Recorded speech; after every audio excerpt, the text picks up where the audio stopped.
A brand new report on the future of X-Men 97, specifically the direction that the second season is headed in, has hit the net. And yeah, it sounds like we're in for quite a shakeup to the established lore and, well, status quo.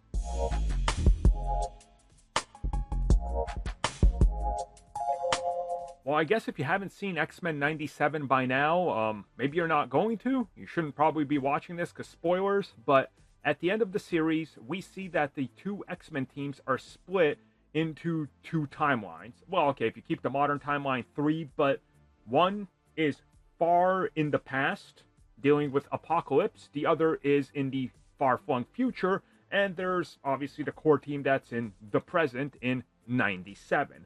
Well, by all accounts, things are going to go in a very different direction when we get back to today, aka X-Men 97. You know, the setting in 1997, because we're not going to 1997. Instead, we're jumping to either 2000 or 2001. Now, this is not the first time we've heard this. It was actually rumored to be something that they were working on in the pre-production of Season 2 before it was ever greenlit.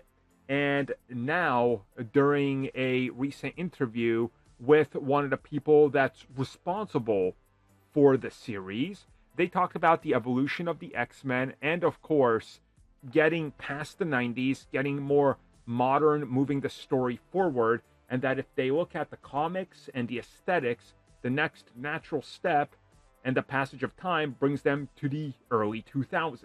Now, they don't explicitly state we're doing it, but the implication is here, and again, it goes off of rumors and speculation that we've had for months now, that the first season was going to end like that, but that they shifted because they were going to go in a different direction, and well, this is kind of lining up with that. So by the end of the second season, it sounds like we're probably entering 1999, the end of the year, or, well, millennium, and also entering the next decade, aka the 2000s, and I'm cool with it.